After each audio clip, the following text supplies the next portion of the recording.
Cricket is a bloody good game, isn't it? I mean, people say that Test cricket is dying, but look at the way this whole Ashes series has been accepted, even by the neutral fans. Forget about the Australian and English fans, even by the neutral fans.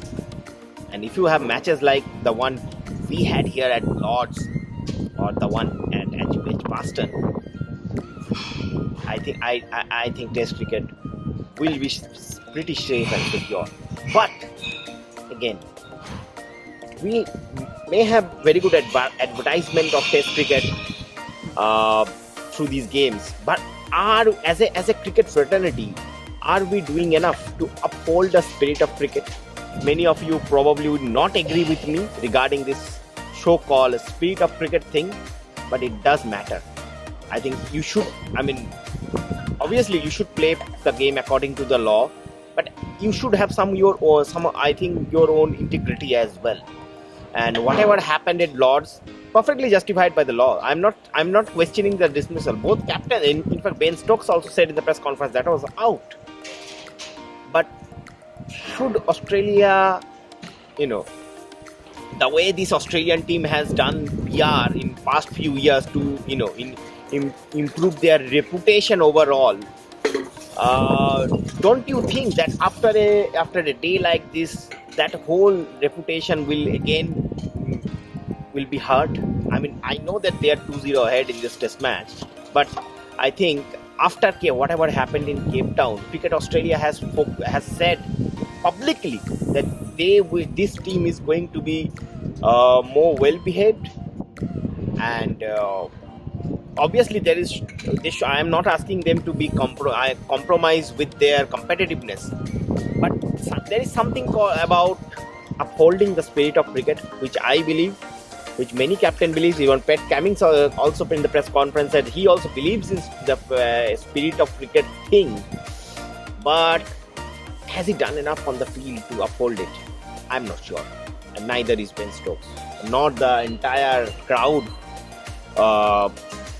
at Lords. But I'm not supporting the way some of the MCC members have been,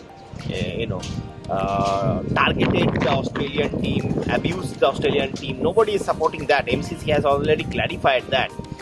But as a cricket community, I think we need to do better to uphold the spirit of the game. But overall, great game, great test series. Australia is 2-0 ahead in this game, in this series, but it is not looking like a one-sided series at all. Look at the way Ben Stokes played.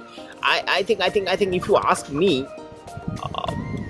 if you compare this to his innings in 2019 at the Headingley, I think this one I would rate it much higher. Not much higher, but higher, because of the circumstances. All the Australian fielders, apart from the bowler and the keeper, all of them were in the boundary. So Ben Stokes at that point, he had only two options: either hit the ball for a six or take a single. He was not taking single, so he was just targeting the boundaries, and he succeeded. He almost took England home.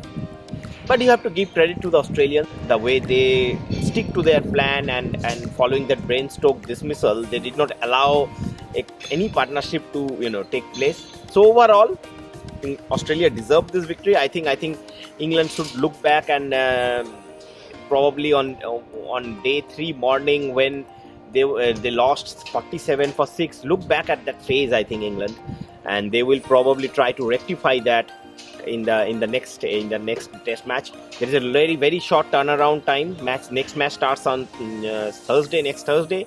So it is going to be a challenge for the Australian team, because remember, this is their third test.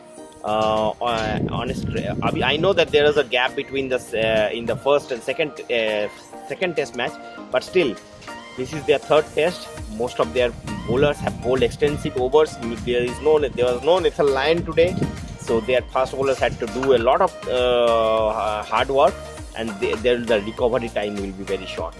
So we'll see how Australia go about their business in Headingley, and how England plan to bounce back in this series. I think that this whole Johnny Bairstow incident has spiced up the series even more.